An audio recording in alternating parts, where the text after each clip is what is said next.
Is this the dagger?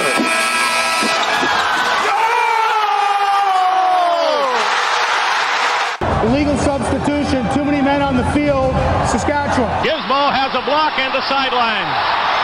He has not stepped out. He may go all the way. He needs one block and he'll do it easily. Promised Mess I wouldn't do this. MacTavish stops up. What a move. Shoots. Scores!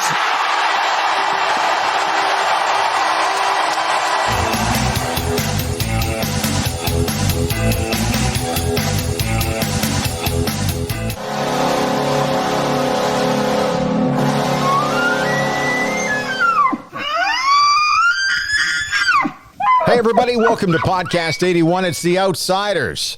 It's Bryn Griffiths and Robin Brownlee. And joining us on The Outsiders, which is brought to you by Brent McIntosh and the McIntosh Group at Remax River City, is Craig MacTavish. Can I say, when I introduce you, Mac, can I say you're from Sportsnet now? My old colleagues at TSN would cringe to hear that. No, the Sportsnet people have been great to me, and obviously they have the Oiler games, and it gives me something to do. It's been enjoyable for the last, I've done a couple games with Gene, who's a wonderful guy, as you know, and an easy guy to work with, and Bob, who's not and isn't, but no, Bob's been fantastic too. So it's been fun. Hey, Mac, I got to say congratulations. After all these years in the game and everything you've accomplished, to make it to the pinnacle, the hockey media, I feel really good for you, Mac. I know. Well, I just, it's amazing how enlightened I've become since have become a card-carrying member of the toughest, most intelligent strata in the world, the media. Hey, if you could go back and give advice to that guy in Switzerland who was giving you those questions that led off with opinion, remember that whole episode? Would you view things differently now? Yeah, well, I looked at the guy a couple times because I was sure it was Ryan Rashad in disguise. But it wasn't. But he went to the same training school. Point out the most negative things. Ryan and I have had a few laughs about this over the years. But when Ryan used to interview me after losses, it'd just be what's the worst possible thing that happened during the day, and that would be the first question, and the second question would be, what's the second worst thing that could have happened today and did happen? But that guy was something else. But anyways, it's when you get beat out of the playoffs. Maybe you guys don't know. Robin does. He played football, but it's not a great time to be the coach of the team that just got eliminated. Was there a little bit of a history there with that guy too? Because it just seemed like you were ready to blow. You know what I mean? Yeah, no history whatsoever. Okay, all right. Just had no idea who he was. All right. You were around Mac T a lot, as I was. See, this guy clearly, he didn't pick up the signals, because honestly, if you spent more than 15 minutes around Mac T and he didn't like your vibe, he would send out signals that told you without you're going down the wrong road here. Maybe take a left turn somewhere. This guy didn't get it, so I thought it was perfect. And I love the Rashad reference too. I mean, hey, Mac, let's face it. Is that a mandate of yours comment by you in the hallway outside the room that one time? I mean, that's a standing part of his intro on a radio station to this day. It was great. Yeah. Well, self-awareness is not a quality that I would say is in abundance with some of the media that I've met over the years. But anyways, we carry on. I was totally convinced there would be times where you'd want to pull the tongue out of some of the media guys instead of just Harvey. But anyway, let's move on. Yeah. Let's talk about this new challenge. So what have you learned so far? You're just kind of starting here. What's the one or two things that have stood out for you so far? In the media trail or with our, I did it a few years ago, quite a few years ago with TSN, and we always worked from the studio in Mississauga, just outside of Toronto. Right. And it's a lot better to be at the game live, and our vantage point from the Sportsnet desk there is fantastic. It's right above our goalie for 2 periods. You see the play come right up the ice, and it's great to be in a live environment. I mean, you guys saw what it was like last year, obviously, but it's really good to be in that electric atmosphere. And the game on Friday night when Kevin's number was retired was maybe the best game I've seen there in many, many years. It was such an exciting hockey game, and the vibe in the building, and just how exciting the team is. And my favorite thing about watching the game of hockey has always been the playmaking and the passing, and our team is just, amazing in that regard. We get a little loose at times, but that's okay too at this time of year, as long as you have the offense to cover it. And the mood after the game was just the building was, the vibe in the building was fantastic. Everybody was just pumped. It was good for Kevin, and a great comeback, unbelievable goal, as you guys all know. It brought me out of my chair, and I took 3 steps back, and that's not easy to do at this stage of my career. But it was amazing. And then Darnell made a great pass to Leon for the overtime winner, and I thought the roof was going to blow off. It was fantastic. Mac, the thing for me was this, and it seems certain players have a sense for the dramatic. I've never seen a better goal than that, not in terms of an individual effort. There may have been some passing plays that are up there, but for an individual effort, and for it to come on a night when Kevin's number is retired, and with all those Hall of Famers looking on, I bet you a few guys looked at each other and said, "Did you see that?" I mean, it was unbelievable, the sense of timing that Connor McDavid has. Yeah, I think everybody looked at each other and said the same thing, whether you're a Hall of Famer or watching your first game.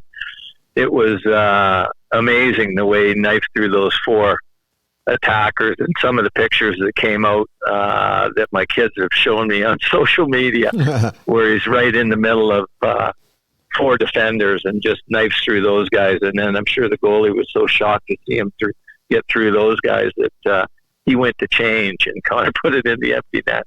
Hey, there's been some interesting comments. Obviously, Daryl Sutter made some comments. He downplayed it, but I'm going to play something from Paul Maurice in Winnipeg when he was asked about it, and hopefully you can hear this. Hang on a second. Here we go. I don't even know. Sure. How do you teach 4 guys to defend against that? Well, when he just seemingly just... I don't know, like hold hands in the middle and then dive toward your net, maybe. That's high-end coaching right there. You don't have to show the guy, because those 4 guys, it's only been played 102,000 times, so it'd be completely redundant to bring it in your room and show them that clip. They've seen it. And that one's not dying for a couple of months, right? Like that'll be in year enders. Yeah, they get to hang on to that one. So the question is, you've obviously, that's funny. You coached a long time here, so would you just not even show that to those guys? You just write that one off? No, I would not show that to anybody on the team. That thing, they'll have seen it enough by now, and that thing, as I said, is going to live in infamy for years and years and years. That they'll be in their 60s and seeing that goal. Pete Peters, when Gretz got the 5 goals to get 50 goals in 39 games. Yeah. So I know Pete well, worked for us for a lot of years, and he saw those goals a lot. Yeah. And he also commented on the fact that nobody was happier in the building than him when the 5th one went in, because he was on the bench. Yeah. It was an empty netter. He didn't have to deal with that. Yeah, that's funny. Pete's got a good sense of humor. And then from the Daryl Sutter standpoint, his team's got to play this team a lot. And right now, we're looking at a battle of Alberta down the stretch here because Calgary's playing great hockey right now. So do you think that's what he was kind of trying to do a little bit, was to try not to build it up too much because they got to play the Oilers a lot? I think that's just Daryl. He understates a lot of things, and that's part of his charm. Yes. I think, it's always been best for both Edmonton and Calgary when the other team is good as well. I mean, we went to the top together, and I think that's healthy. And when those games become so competitive that it really is a great lesson for future big games against whatever the opponent. And as a coach, you want to see your team play in those big games. And the more big games you can play in, the better prepared you are to play in them. And I think it's always been great when Edmonton and Calgary have been good together. Not so good when they're both bad together, but it's always great when they've been, for a lot of years we were the best two teams in the NHL. It looks like we're not maybe there yet, but it was close. Yeah. Mac, you just touched on something I was going to ask. We are seeing things from the Oilers that we haven't seen for a while. 9-1 is a great start, but a start is all it is. I understand that. But McDavid and Draisaitl seem to have found another gear. I didn't know that was even possible. This team looks like it's on the way, or at least has the potential to get something done this year. When you look at this group, do you see any of the same thing? Oh, for sure. I mean, it's obvious to somebody that doesn't know hockey well to see the skill level and the things that these guys do. And, and then the other things, you mentioned McDavid and Draisaitl, but the defense, the way they're moving the puck, Duncan Keith's going to be really good. He's got a lot of experience. He's got a great head, great hockey sense. Bouchard is really moving the puck well to himself. I mean, he can he snaps it up quickly, and they make so many clean plays. Cece's played very well. The defense has been good. Koskinen's been good too. I mean, he's off to a great start. I'm really happy for him. So I don't know. I'm looking forward to seeing the Oilers face a real button-down tight team. Boston might be that test on this road trip for them. Right. St. Louis for sure too. Just to see if we can score our way out of some of the defensive issues against some of the teams that don't give up that much. It's really weird, and we've talked numerous times since, but you said something to me in 2006 during that Stanley Cup run where you were behind the bench talking about the goaltending and how it was so important. You had Roley going on a run, and maybe he'd have a bad or an off night, and there weren't many of them on that playoff run. But you were always asked if you were going to change the netminder, and you said, no, you're going to be really careful with how you handle your netminders. Is it like that all the time? I never had a chance to ask you that in terms of, so here you've got Dave Tippett. He's got Mike Smith probably really close to coming back. Do you just keep running with the guy that's doing well for you now, or do you realize that you got to have to maybe at some point throw Mike right back in there, even if Mikko's playing well? Yeah, I would say that Mike's the number one guy. I don't think any of that has changed. And that position is so mental that you have to make sure that if you have a clear number one, which the Oilers do in Mike Smith, that he's accorded the starts commensurate with him being number one. And I would be shocked if maybe Mike backs up a game and then plays, right. But he won't back up 2 games. Well, they do have a back-to-back coming up here on, what days are they? Toward the Thursday, Friday. That's right. So that would be a natural place to make that transition, would it not? Yeah, I think so. Okay. Or you play him tomorrow night in Detroit if he's ready. So, it just depends on the comfort level they have with how healthy he is. Mac, I wanted to ask you about something Bob Nicholson talked about, and fans have been talking about it too, with Kevin's number going up. Probably the last number to go up, based on the Hockey Hall of Fame credentials, until Connor and maybe Leon are finished playing. But this Wall of Honor, you played in an era with a lot of good players. I mean, you don't win all those cups without a lot of good players. Who jumps to mind in a scenario like that for you? Is it like the fans? Is it a Ryan Smith? Is it a Charlie Heidi? Is it some of the cup-winning players that won't go into the Hall first, or some of the guys from the post-cup era? How do you look at that? Yeah, those two guys are at the top of my list for sure. I think Charlie Heidi, such an understated person, and so underappreciated as a player. He was so good, and I don't think too many people know how good he was. I mean, the people that played with him knew how good he was, especially HHoF. Yeah. but Ryan Smith for sure deserves that. Some of the other guys of that era, Sean HHoF too. He was such a good consummate pro and got so much out of his ability and was so valuable to our team.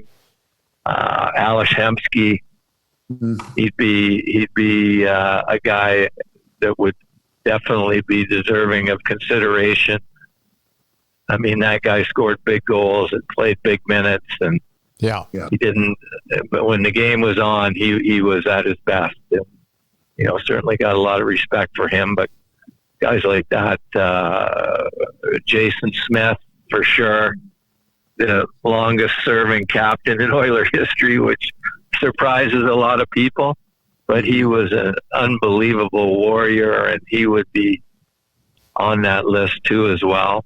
I'm sure I'm missing a few, but those guys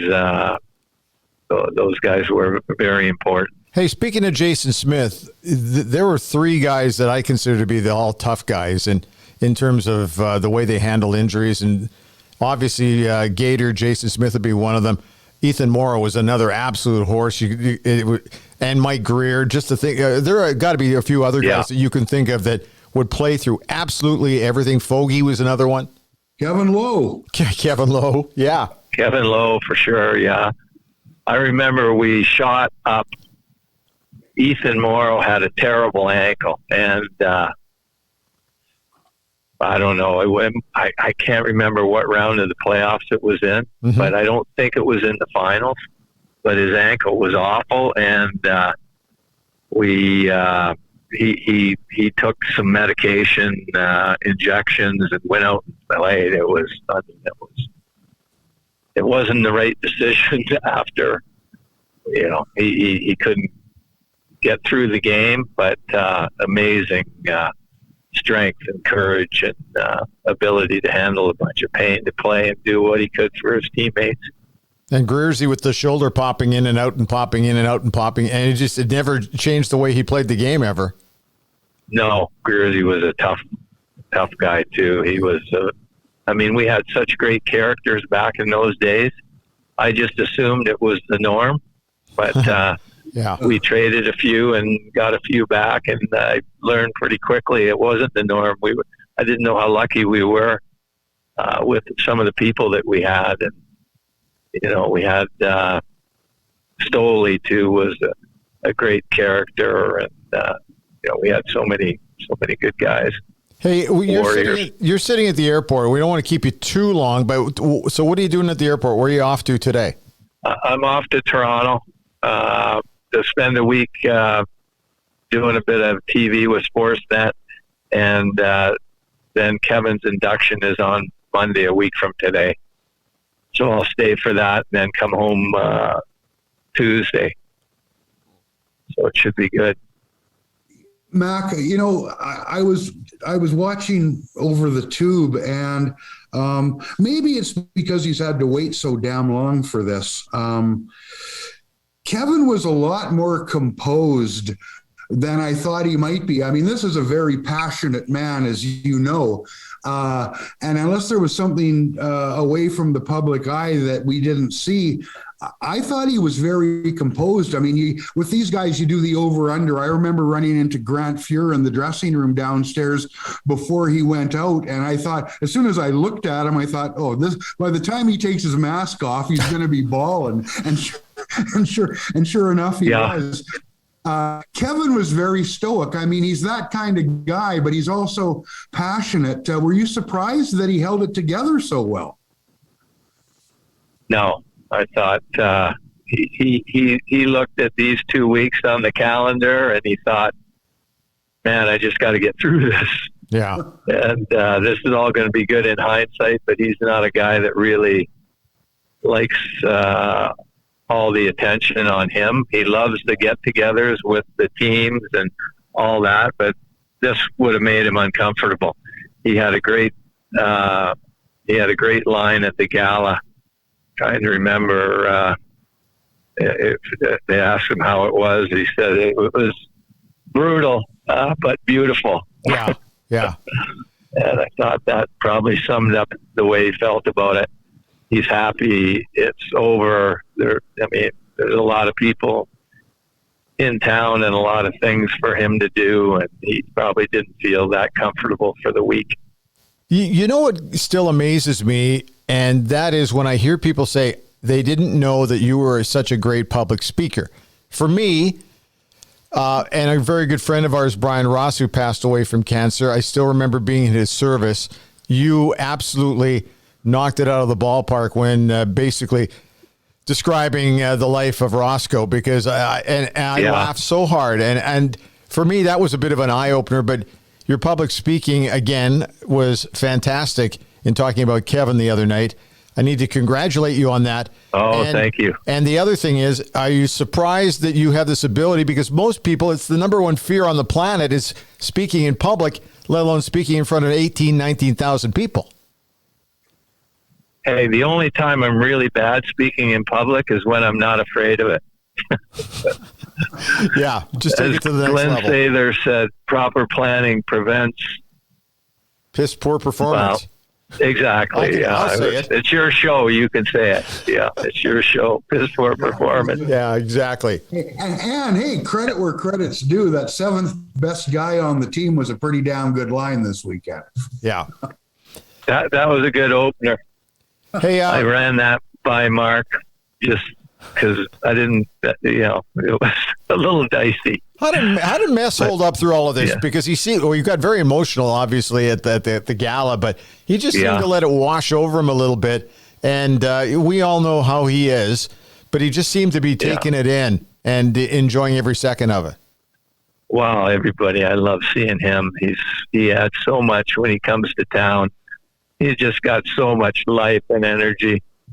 And, when I was speaking the other night on the ice, you never know how it's really being received. But I could hear him just howling in behind me, Yeah. So I'm just going to forge on. But he adds so much. And, he wrote a letter that was part of the package that we put together to send to the Hockey Hall of Fame and the directors, and it was just unbelievable how he articulated how important Kevin was to him and the rest of the team. And man, I was thinking I was going to put it at the end, and then when I read it, I'm going, this is the first page. And he's a very deep thinker. I think most people know that, but he's just a fantastic person. You got to catch a flight. Have fun at Sportsnet. Thanks, guys. And have fun at the Hockey Hall of Fame induction next week. And the other thing, too, congratulations to Ken Holland, too, because we talk so much. We're talking so much about Kevin that Kenny Holland is often overlooked. Thanks. Kenny's Mac. probably happy about that too, as well, because Yes. he's another pretty humble character. Yeah. But no, I always like being on with the Outsiders. It's been fun. Thanks, guys. Well, here we go. It's the month of November. As expected, things are starting to slow down on the real estate front, but I got to tell you, it's actually going pretty good. I was chatting with Brent McIntosh at the McIntosh Group at Remax River City just the other day. He's off on a little bit of a trip to Europe, but he actually, as he headed out of here, said he's really surprised at how busy it's been through the month of October and now gaining a little bit of momentum into the month of November, which is great news. Now, perhaps you're still looking for a home as we head into the festive season. Get a hold of Brent and any of the team at the McIntosh Group at Remax River City. They'd be happy to help you with the sale of your current home or maybe the purchase of your next superstar. All you have to do is give them a call at 780-464-0075 or McIntoshGroup.ca. Start the process with a complimentary evaluation of your current home. No obligation at all. But you know what? Give them a shout. Don't let the market pass you by. Both buyers and sellers are more than welcome to give them a shout. The McIntosh Group at Remax River City. Once again, that phone number, 780-464-0075. Or you can find them at McIntoshGroup.ca and tell them the Outsider sent you. Okay, man, what an episode that was. We were just thrilled to get Craig MacTavish on because we knew he didn't have a ton of time today, but I was trying to think, when was the last time we actually had a guest on by phone? And I decided to look it up. You know the last guest we had on who's on the phone? No. Craig MacTavish. And I'm thinking, well, he certainly has Skype. We know that. That's the old joke. Remember, I still actually defend that a little bit. Remember, he had to let Ralph Kruger go, who was over in Switzerland, I think, at the time. And he did it via Skype, and people were outraged. Remember that? Absolutely outraged. And I thought, but wait a second. That happens all the time in the real business world. Why would it not happen in hockey? Why would Craig MacTavish jump on a plane, fly all the way to Switzerland for a 5-10 minute conversation with Ralph Kruger to say, it's just not working out? Well, let's be honest, Bryn. I can only speak for myself here. The only thing that outraged me wasn't that he fired Ralph Kruger via Skype. It's that he replaced him with, Dallas. Yeah. Dallas Aikens. Hey, listen, we all make mistakes, and I'm sure Mac would probably laugh that one off. Hey, but you know what? You take a chance, right? When you're hiring a new coach. You need a mulligan. Yeah, you just, anyway. But thanks to Mac for coming on. It's always great. Yeah. And he loved the first interview we did. He said, Ben, we touched on some topics that were a little tense, but you guys asked the questions in the right way. And I still laugh about the little episode he had with that one reporter in Switzerland. You and I actually played it on one of our podcasts. And as we played it, I could hear you just kind of cringing because we both knew where that was going. Right. And Craig had already put out the little warning shots, the little subtle warning shots about, please, let's not do that.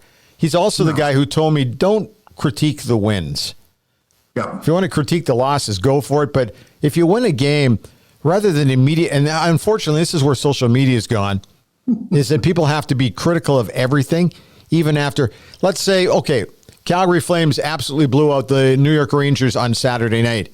I'm sure that Pat Steinberg had to deal with somebody trying to find something negative with how the Calgary Flames handled winning 6-0.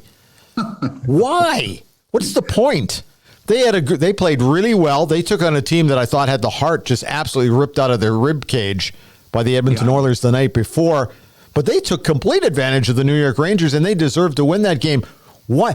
This is the whole social media thing where people just want to go down that negative road every single time, which is one of the reasons why I dropped off of Facebook recently, is because it's my Facebook page, and if I'm putting my opinion out, I don't need somebody challenging me on Facebook. It's my Facebook page. Put your own opinions on your own site. It's just, this is how I feel about stuff. You're wrong. Go away, please. Anyway, it's just the way it is. Hey, we got to talk about something that happened in the U.S. too this past week, because last week we devoted a lot of time to the Kyle Beach situation and how poorly the National Hockey League and how horribly the Chicago Blackhawks handled that. But we also saw another situation happen this week that just makes me roll my eyes at fan behavior. But even more importantly, how a referee let a game continue along when it should have been stopped, Robin. Well, yeah, I mean, I want to say it was probably 10 days ago now, but it's still a topic for discussion. High school game in Pennsylvania. And I don't think it was at either of the schools per se. It was at an arena where they could meet and play. Young woman playing goaltender for one of the teams. And this was not a women's game. I believe it was a men's game. She was a goaltender with one of the two teams. And a chant started in the arena. There were two chants.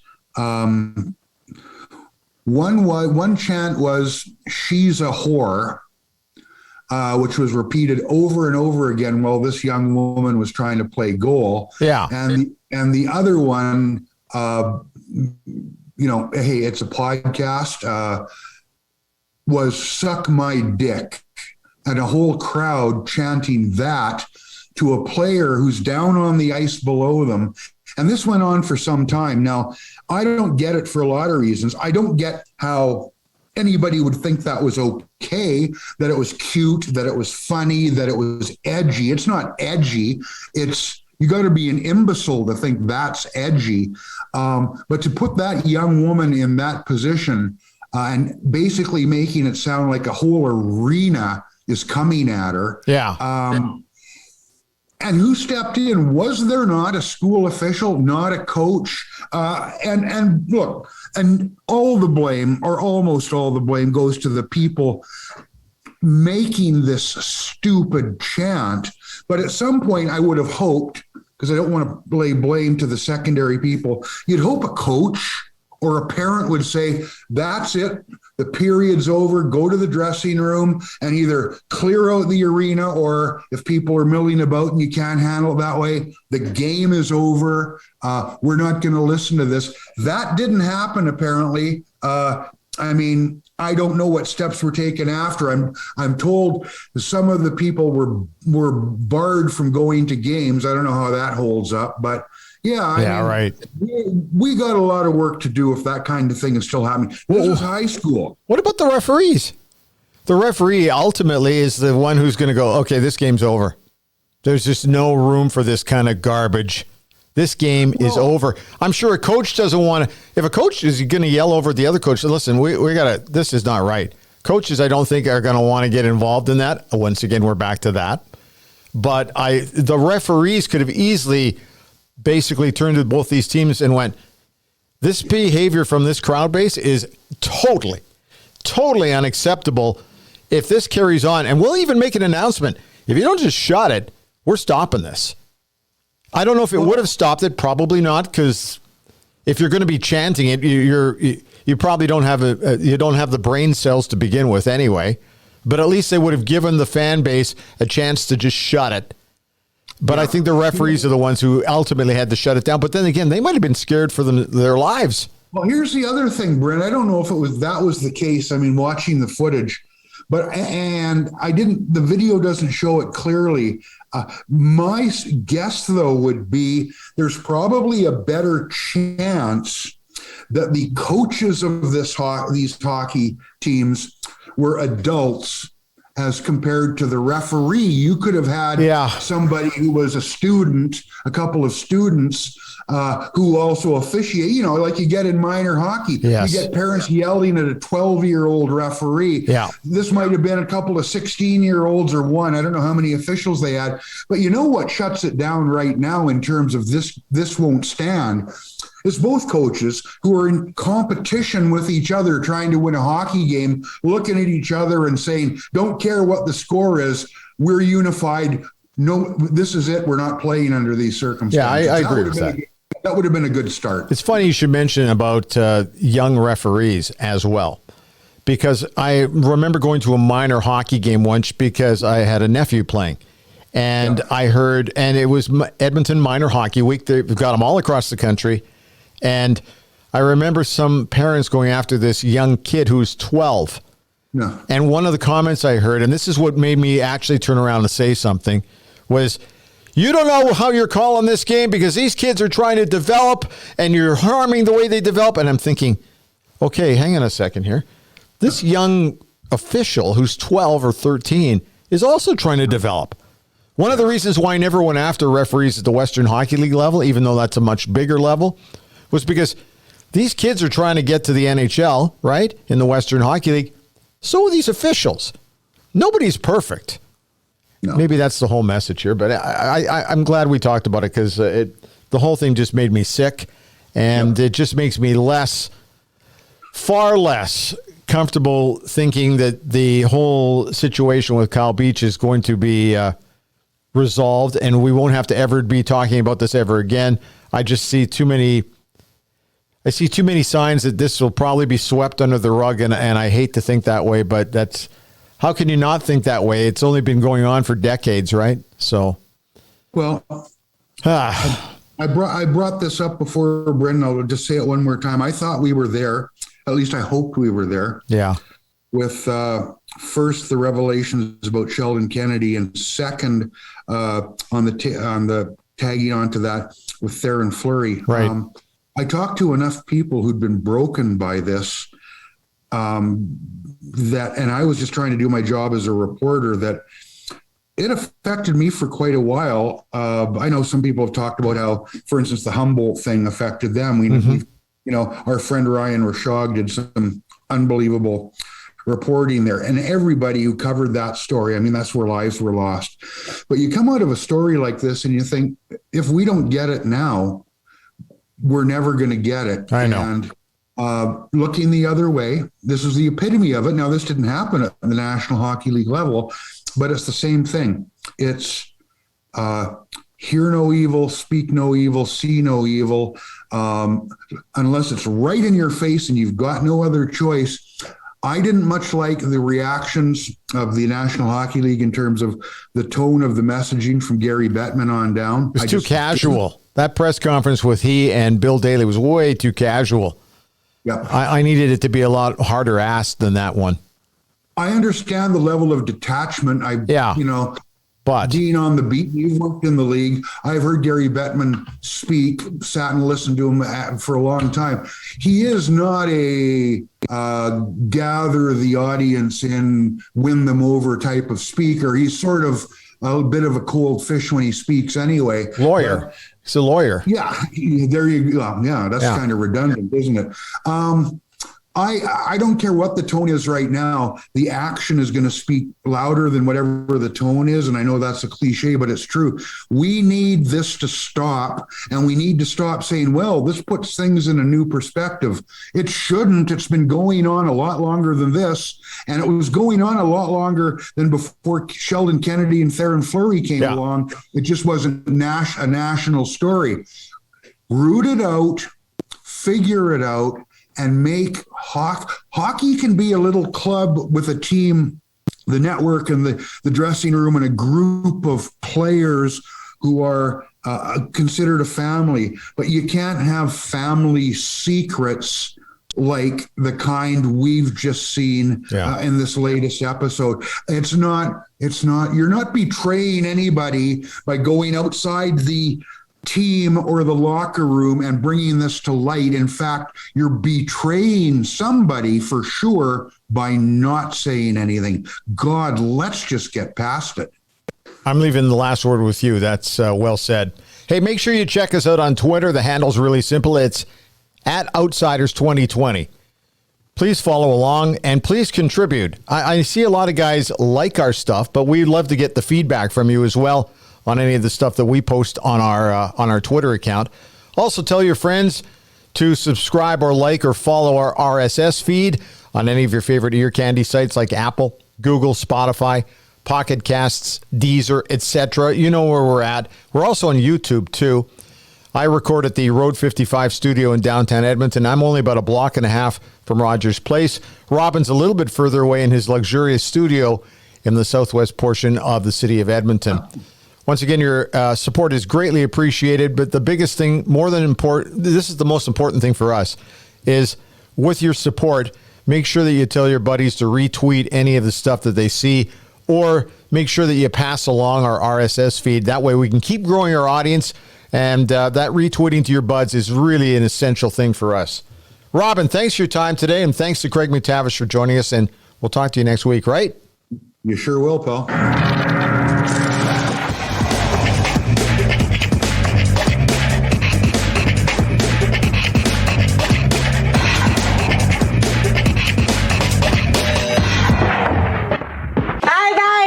Have fun storming the castle.